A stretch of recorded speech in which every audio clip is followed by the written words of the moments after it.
ബിരിയാണി മേടിച്ചു തരാന്ന് പറഞ്ഞിട്ട് നീ എന്നെ പറ്റിച്ചു കളഞ്ഞില്ലടാ റാസ്കൽ. ഒന്നേമാനെ പറ്റിച്ചതല്ല. ഇണ്ടി പോകരുത്. അന്യായക്കാരൻ തന്ന 10 രൂപ പോലും ഞാൻ മറന്നു നിന്റെ ബിരിയാണിക്ക് വേണ്ടി. എന്നെ കൊണ്ട് നീ FIR മാറ്റി എഴുതിപ്പിച്ചു, പരമദ്രോഹി. എന്റെ സാറെ, ഇന്നലെ ഉച്ചയ്ക്ക് ഞാൻ പാരീസ് ഹോട്ടലിന് മുമ്പിൽ വന്നിരുന്നു, സാറിനെ കണ്ടില്ല.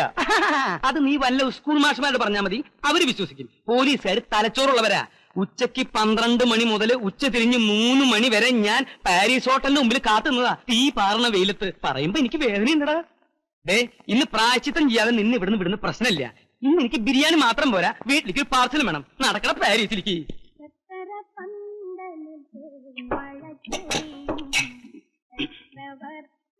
ഇടയ്ക്കേ ഈ അച്ചാറും തൊട്ടുകൂട്ടിയില്ലെങ്കില് പെട്ടെന്ന് ബിരിയാണി മട്ടയ്ക്കും. ഇപ്പൊ ശരിയായി. കരയാമ്പൂ കരയാമ്പൂ.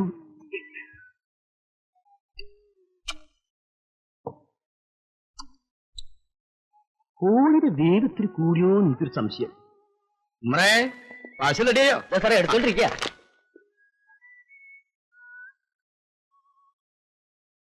എല്ലാം കൂടി എത്രയായി? 30 റുപ്യ. ഓ, ഇവനൊന്നും ഒരു കാലത്തും ഗുണം പിടിക്കൂല. ആരെ ഗുണം പിടിക്കാത്തല്ല, ഈ ബിരിയാണിയുടെ ഗുണം സാറിനത്ര പിടിച്ചില്ല എന്ന് പറയായിരുന്നു. അതെ അതെ. നമ്മുടെ സാധനം എവിടെ? ഇത് ബിരിയാണി, ഇത് ഉഴുന്ന് വട. വട എത്ര ഉണ്ട്? 8 എണ്ണം.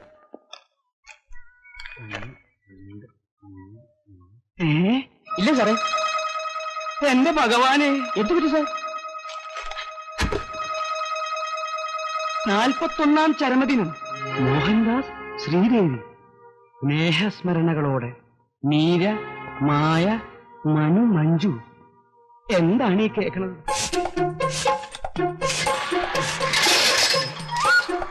പിന്നെ സൈക്കിളോ? അപ്പൊ രാവിലെ എടുത്ത സൈക്കിൾ എന്ത്? അത് റോട്ടിൽ എവിടെങ്കിലും കാണും. റോഡിൽ എവിടെങ്കിലും മാറിക്കടോ. ആനക്കാര്യത്തിനല്ല ചേനക്കാര്യം.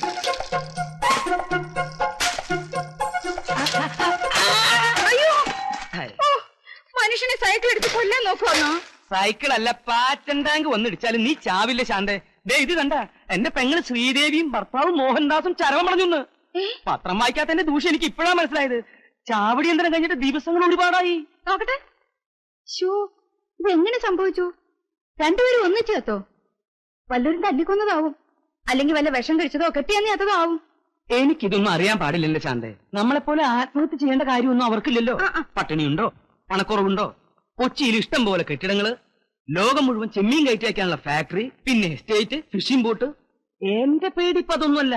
ഈ സ്വത്തുക്കൾ മുഴുവൻ ആര് നോക്കി നടത്തുന്ന? അയ്യടാ, ഇപ്പൊ വായി വെള്ളം ഊർന്നുണ്ടോ? ഇതൊക്കെ നേരത്തെ ആലോചിക്കണമായിരുന്നു. ആ ദരിദ്രവാസി ഇത്രയും വലിയ പണക്കാരനാവുന്ന ആരെങ്കിലും അറിഞ്ഞു എന്റെ ശാന്തേ? ഇതാ ഞാൻ പറഞ്ഞത്, നിങ്ങൾക്ക് ദീർഘവീക്ഷണവും ഇല്ല, ബുദ്ധിയില്ലാന്ന്. അത് കളാ. ഇനി നമ്മൾ വൈകൂടാ. എത്രയും വേഗം കൊച്ചിയിലെത്തണം. വല്ലവരും അവിടെ കയറി അധികാരം സ്ഥാപിക്കുന്നതിന് മുമ്പ്. മോഹൻദാസ് ജീവിച്ചിരുന്നപ്പോ കുറെ ശ്രമിച്ചതല്ലേ അവിടെ കയറി പറ്റാൻ? എന്നിട്ട് നടന്നോ? അന്ന് നടന്നില്ല. അതുകൊണ്ടാ മരിച്ചപ്പോ കയറി പറ്റാൻ ശ്രമിക്കുന്നത്. അതിനാ പിള്ളേര് നമ്മളെ പഠിക്കാത്ത കയറ്റിയല്ലേ? അതൊക്കെ ഞാൻ എങ്ങനെയെങ്കിലും ഇടിച്ചു കയറും. നീ എന്റെ പിന്നാലെ നിന്നാ മതി. ഒന്നുമില്ലെങ്കിലും ഞാൻ അവരുടെ അമ്മാവനല്ലടി. അയ്യ, നല്ല കുമ്മാവൻ. നേരിട്ട് ഇതുവരെ കണ്ടിട്ട് പോലുമില്ല. അച്ഛനോടും അമ്മയോടും നിങ്ങൾ ചെയ്ത ക്രൂരത മുഴുവനും അവര് പറഞ്ഞോളേ. അതൊക്കെ ഞാൻ വേറെ രീതിയിൽ പറഞ്ഞു കൊടുക്കും.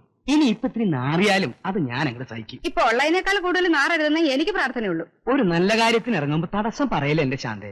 ഈ കാക്കി കയറിയിട്ട് കൊല്ലം എത്രയായി? വല്ലതും നേടിയോ? ഒരാൺവിത്തുള്ളത് ബോംബെ കിടന്ന് തെണ്ട, ഒരു മോളുള്ളത് അമ്മായിമ്മയുടെ ആട്ടും തൂപ്പും നീട്ട് നരയിക്കുക. എന്താണ് അമ്മായിമ്മയ്ക്ക് കുഴപ്പം? ഭാര്യ വീടിന് തിണ്ണ നിരങ്ങുന്ന നീ എന്നെ തെറി വിളിക്കുക? അയ്യോ അമ്മേ, ഞാൻ അമ്മയെ പറഞ്ഞതല്ല അമ്മേ. മിണ്ടി പോകരുത് കരുതേ. മിണ്ടിയ നിന്നെ ഞാൻ ചൂലെടുത്തടിക്കും.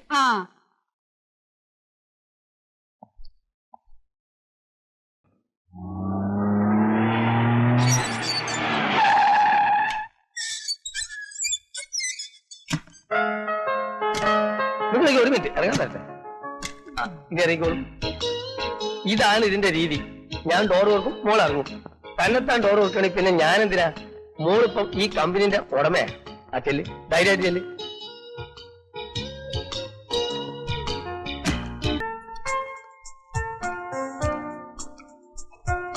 ഇതാണ് ക്ലീനിങ് ആൻഡ് സോർട്ടിംഗ് സെക്ഷൻ. ഇവിടെ 160ഓളം ലേബറേഴ്സ് ഉണ്ട്. 160 പേരെയൊന്നും കാണാനില്ലല്ലോ. 3 ഷിഫ്റ്റാ. അപ്പൊ 24 hours ജോലി നടക്കോ? മിക്കവാറും. ഇതാണ് പാക്കിംഗ് സെക്ഷൻ.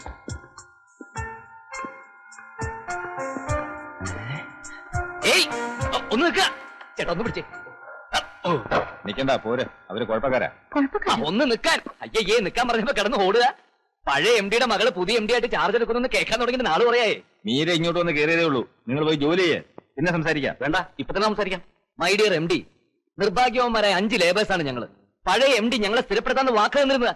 ഞങ്ങൾക്ക് ബോണസ് ഇല്ല, പ്രോഡ് ഫണ്ട് ഇല്ല, ഗ്രാറ്റുവിറ്റി ഇല്ല, ഇൻക്രിമെന്റിൽ ഒരു മണ്ണാങ്കട്ട ഇല്ലെന്നേ.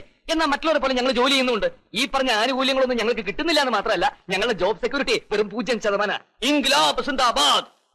നിർത്തോ, സംസാരിക്കുന്നിടല്ലേ തന്റെ ഇൻകുലാബ് വിളി. ഇൻകുലാബിന് നേരം കാലം നോക്കാണ്ടോ? വിപ്ലവം എപ്പോഴായാലും വിപ്ലവം തന്നെ. ശരി, തൽക്കാലം നിർത്ത്.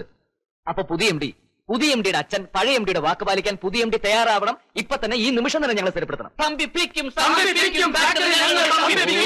നിർത്തോ.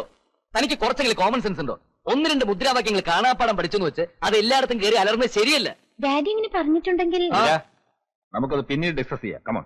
എന്റെ പൊന്ന് മാനേജർ സാറേ, ദയവ് ചെയ്ത് ഞങ്ങളുടെ ഭാവി താങ്കൾ പാര വെച്ച് നശിപ്പിക്കരുത്. അങ്കിൾ, ഡാഡി പറഞ്ഞതല്ലേ, ഇവരെല്ലാരും ഇന്ന് തന്നെ സ്ഥിരപ്പെടുത്താം.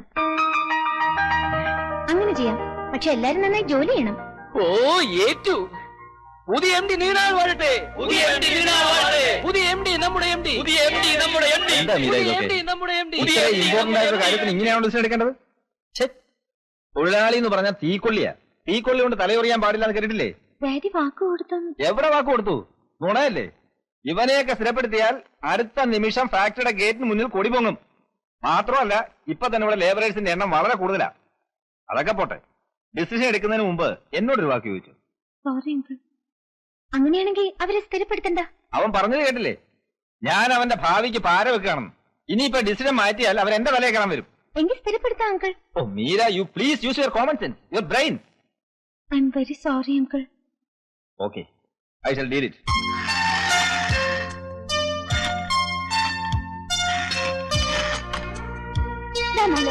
ഈ സ്വിച്ച് ഇങ്ങനെ ആക്കിയിട്ട് ഇതിവിടെ വെച്ചാ മതി കേട്ടോ.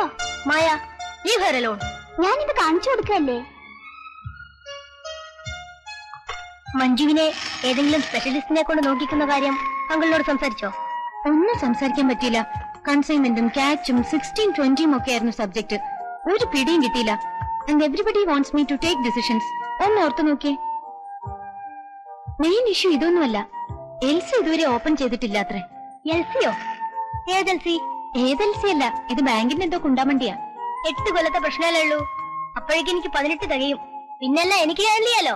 അതെ, എനിക്ക് വേഗം 18 ആവണേന്നാ എന്റെ പ്രാർത്ഥന. നിങ്ങൾ ആരെങ്കിലും വീട്ടിനകത്ത് വന്നിരിക്കും മക്കളെ. കുഞ്ഞുമിക്ക് തനിച്ച് അടുക്കളയിൽ നിൽക്കാൻ പേടിയാവണം. ആ പൊന്നൂസിനെയും കാണാനില്ലല്ലോ. മായമോളെ, ചായ എടുത്ത് കൊച്ചിന് കൊടുക്കും. എന്റെ കാര്യം എന്തായി മോളെ? സോറി, ആ കാര്യം അങ്കിളിനോട് പറയാൻ മറന്നുപോയി കുഞ്ഞമ്മേ. ഇനി ആരോടും പറയേണ്ട കാര്യമില്ല. കുഞ്ഞ് തന്നെ അങ്ങോട്ട് നിയമിച്ചാ പോരെ. അവള് അസലായിട്ട് ടൈപ്പ് ചെയ്യും. വയസ്സ് 10-21 ആയില്ലേ. ആ ഓണം കേറാൻ മൂലെ നിന്ന എന്റെ കുഞ്ഞങ്ങ് മോരടിച്ചു പോവും. അതുകൊണ്ടാ. ചായയോട് കഴിഞ്ഞാൽ മക്കളങ്ങോട്ട് വന്നോളോട്ടാ. കുഞ്ഞുമിക്കേ വെറുതെ പേടിയാവാ. എന്താണെന്ന് അറിയില്ല എന്റെ കർത്താവേ.